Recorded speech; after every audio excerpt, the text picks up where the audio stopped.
ما حجاب میخواهیم. ما از بی‌حجابی بیزار هستیم. ما به این نظام خوش هستیم. موږ حجاب غواړو. په ټولنیزو رسنیو وروستیو ادعاو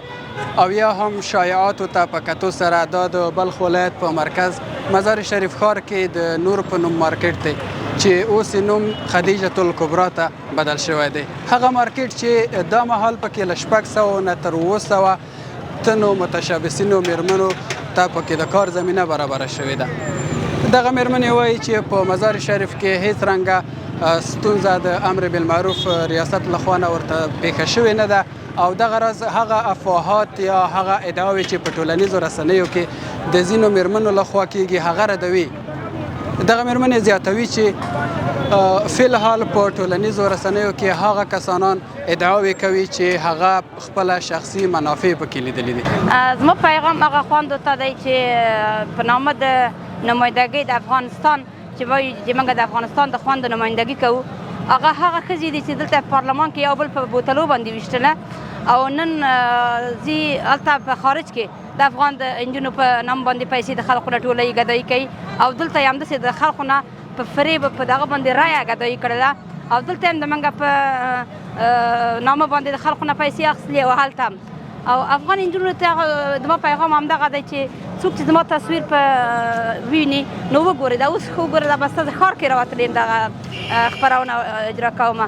چې ټولې خویندې د اوس ناستې دي لکه جمهوریت که همدومره کوي په راحت سره دی و د خپله تجارت نشم بیولی چا سره چې به 15,000 افغانۍ وي کور ته به په خطر کې تلله نن موږ د 15 لکه ډالره سره ګرځو او هېڅ کومه ممانعت موږ ته نه دی هېڅ کومه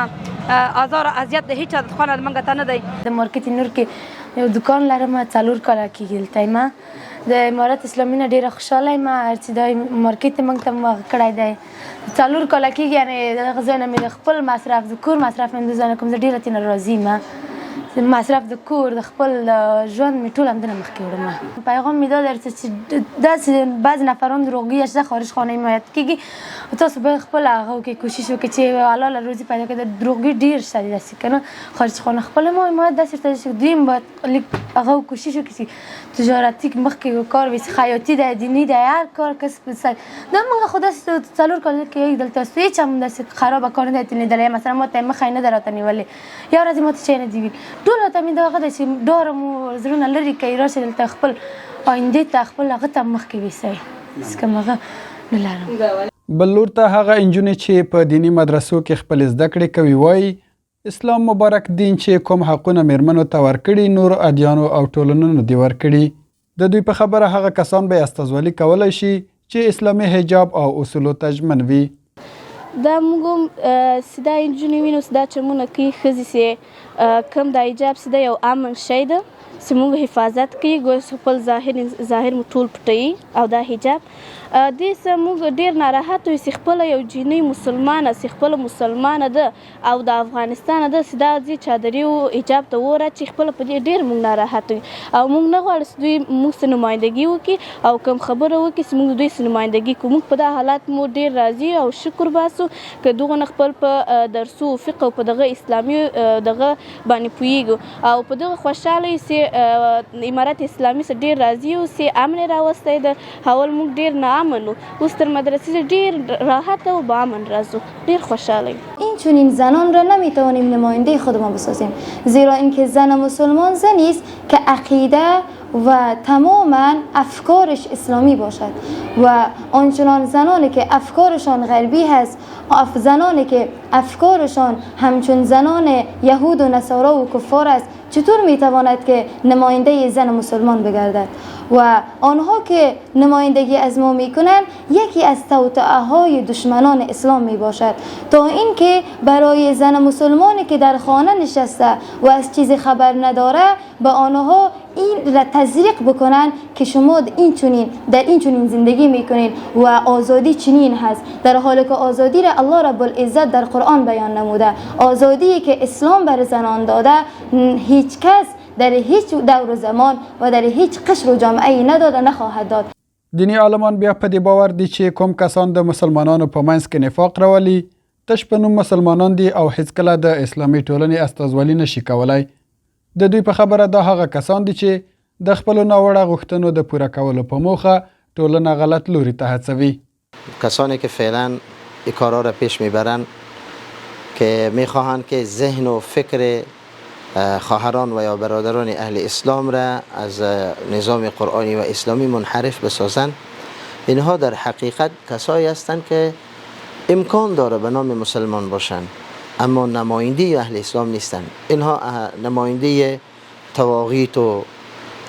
نماینده اروپا و غرب و کفر و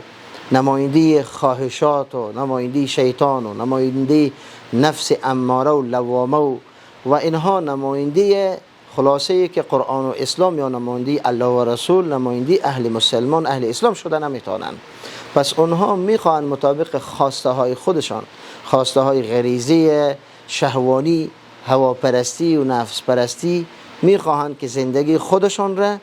پیش ببرند. چون اگر چنین نظام اسلامی باشه پس اون ممانعت میکنه در زندگی خواهش پرستی و هواپرستی، لذا اینا ممانعت میکنه. یکی دومی که اینها نمایندگی از خود امکان داره غرب بکنن و غربی ها فعلا پروژه های بسیار منظم دارن، حتی این که اینها بودجه خاص میکنن خلاف اهل اسلام تا اینکه دسیسه بسازن برای این بودجه ها خاص میشه. نمیدانم این اهل اسلام مسلمانای ما چرا خودکش و بیگانه پرست میشن؟ خودگی ما اسلام ما هست، مسلمانای ما هست، بیگانه ما کفر و غربی ها هستند. دا په داسې حال کې ده چې د هرات ولایت وروسته د بلخ په اړه ټولنیزو رسنیو کې د مخالفینو لخوا ادعاوې کیږي چې د امر بالمعروف ریاست منصوبین میرمنو ته د بیرون راوتلو اجازه نه ورکوي. د دقیقو معلوماتو له مخې اوس مهال بلخ کې زرګونه میرمنې په کوچنیو کاروبارونو بوختې دي او لسګونه زره انجونو ته د دیني او طبي علومو د زده کړو زمینه برابره شوې ده. زبید خان انځور د البرز خپرندویه څانګه مزار شریف.